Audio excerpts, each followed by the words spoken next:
Welcome to Visual Civil.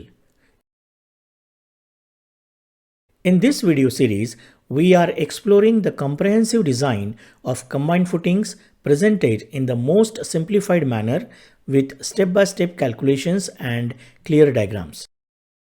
In part 1, we covered the fundamentals. First, finalizing the size and proportion of the footing, calculating the net upward pressure, determining bending moments and shear force, and performing the check for punching shear. While in part 2, we learned thorough design of combined footing for bending tension in longitudinal direction for maximum hogging moment in central portion between columns, for sagging moment near column C2 and C1 with development length checks. You can find the link to part 1 and part 2 in the description below. Now, in this part, we move forward to the next stages of the design process. In next step, let us do the one-way shear check for the cantilever projection beyond the column C1 and C2.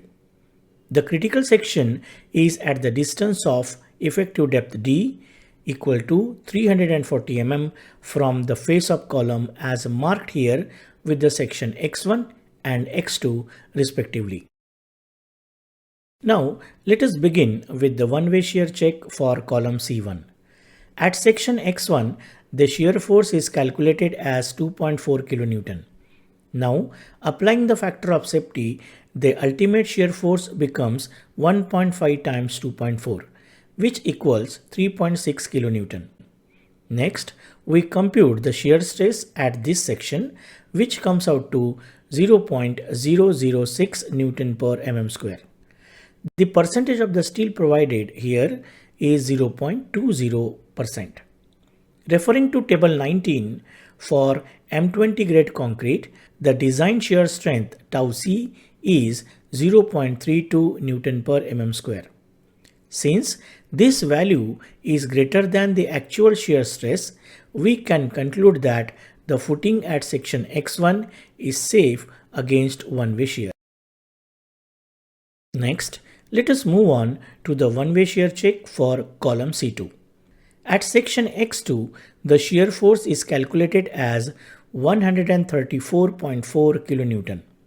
Applying the factor of safety, the ultimate shear force becomes 1.5 times 134.4, which equals 201.6 kN.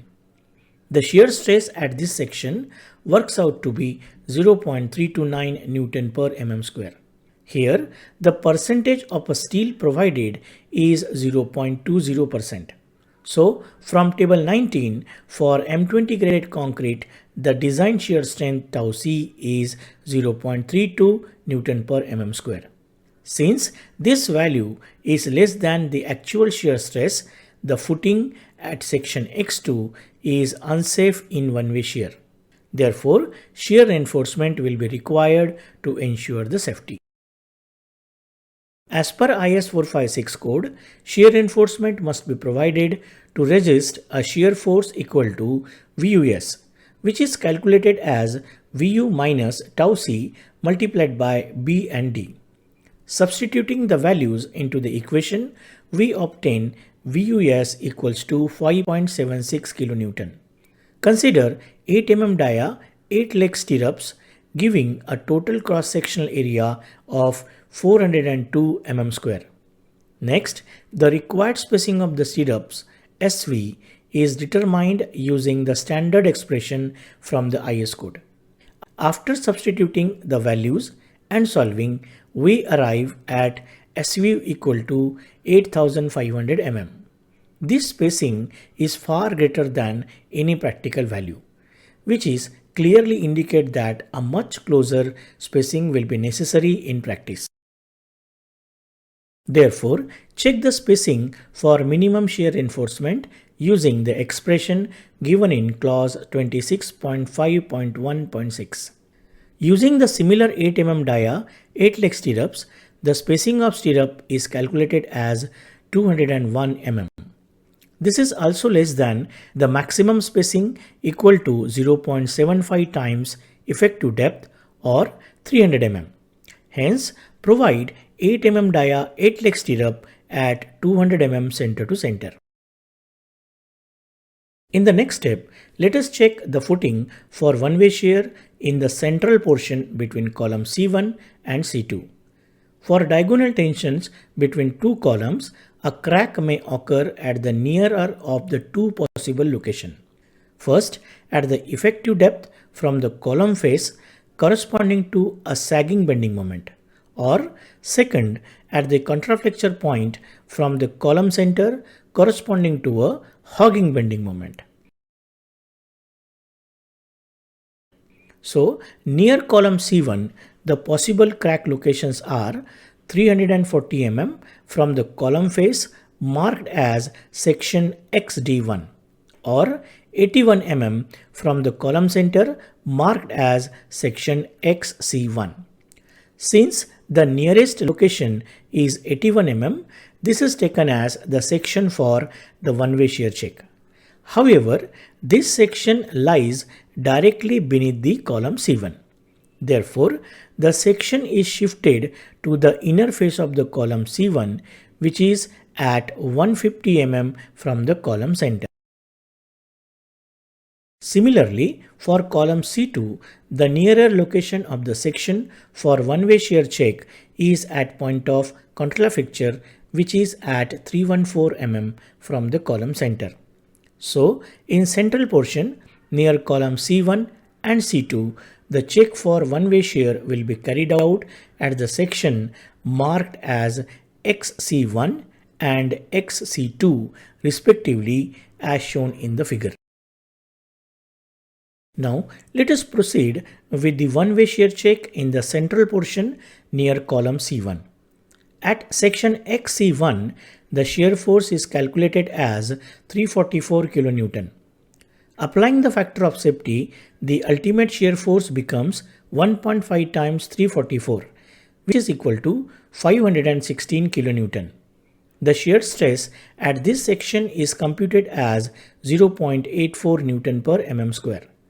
Here, the percentage of the steel provided is 0.62%. Referring to table 19 for M20 grade concrete, the design shear strength tau c is 0.52 Newton per mm square. Since this value is less than the actual shear stress, the footing at section XC1 is unsafe in one-way shear. Therefore, shear reinforcement must be designed to ensure the safety. As per IS 456, shear reinforcement must be provided to resist a shear force equal to VUS, which is calculated as 197.76 kN. Consider 8 mm diameter 8 leg stirrups giving a total cross-section area of 402 mm square. Next, the required spacing of stirrups SV is determined using the standard expression from the IS code. After substituting the values and solving, we arrive at SV is nearly equal to 249 mm. Hence, provide 8 mm dia 8 leg stirrups at 200 mm center to center in central portion near column C1. Next, we will do the one-way shear check in the central portion near column C2. At section XC2, that is at point of contraflexure, the shear force is already available with us as 360.64 kN. Applying the factor of safety, the ultimate shear force becomes 1.5 times 360.64, which is equal to 540.96 kN. The shear stress at this section is computed as 0.88 Newton per mm square. Here, the percentage of the steel provided is 0.62%. Referring to table 19, for M20 grade concrete, the design shear strength tau c is 0.52 Newton per mm square. Since this value is less than the actual shear stress, the footing at section XC2 is unsafe in one-way shear. Therefore, shear reinforcement must be designed to ensure the safety. Next, let us determine the shear reinforcement. The value of VUS is calculated as 222.72 kilonewton. Using the same 8 mm diameter, 8 leg stirrups, we compute the required spacing of stirrup SV, which comes out to 221 mm. Therefore, we will provide 8 mm diameter, 8 leg stirrups at 200 mm center to center spacing in the central portion near column C2. In the remaining portion of the footing, we need to provide the minimum shear reinforcement. Hence, provide 8 mm diameter, 8 leg stirrup at 200 mm center to center as we provided in the previous steps of one-way shear check.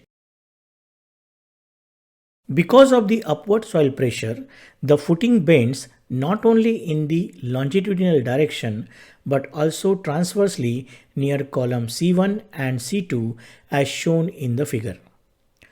This transverse bending gradually reduces as we move away from the columns, where the behavior becomes primarily longitudinal. Therefore, the portion of the footing directly below each column that we call the column strip is effectively bending in the transverse direction. To resist this, it is designed to act like a transverse beam. For this, we required the width of the column strip marked as B1. It is calculated as column width plus 2 times effective depth of footing. Hence, the size of column strip will be taken as footing width B by B1. Now, let us begin with the design of column strip under column C1 as a transverse beam. The width of column strip B1 is computed as 980 mm. The projection beyond the face of column C1 marked as A is calculated as 750 mm. The net upward pressure will be calculated by dividing the column load with the area of a column strip. After substituting the values and solving, we get it 283.45 kilonewton per meter square. Next, considering 1 meter wide strip, compute the maximum bending moment at face of column at section XX. Using the projection A and net upward pressure, the bending moment is computed, which is equal to 79.72 kilonewton meter. The ultimate value of bending moment is calculated by multiplying it with the load factor 1.5, which results in 119.58 kilonewton meter.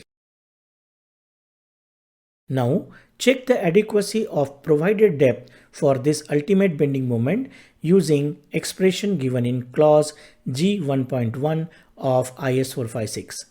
After putting all the required values and solving, we get effective depth required is 208 mm, which is less than provided effective depth of 340 mm. Hence, the provided depth is adequate. Next, let us work out the transverse reinforcement for the ultimate bending moment. As the bars of transverse reinforcement will be placed above the longitudinal bars, we need to get the available effective depth for the reinforcement calculation. Hence, assuming a 12 mm diameter bar, the available effective depth comes to 328 mm. Now, considering this effective depth and 1 meter wide strip, the required area of the transverse reinforcement is calculated as 1085 square millimeters.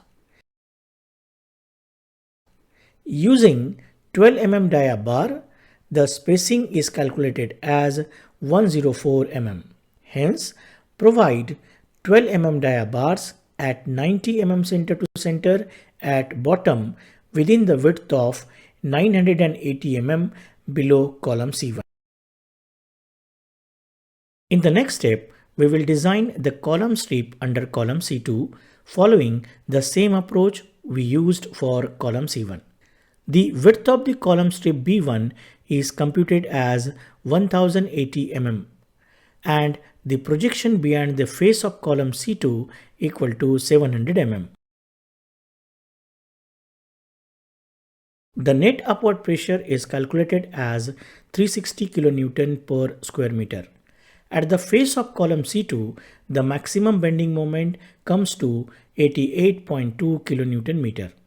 This gives us an ultimate bending moment of 132.3 kN.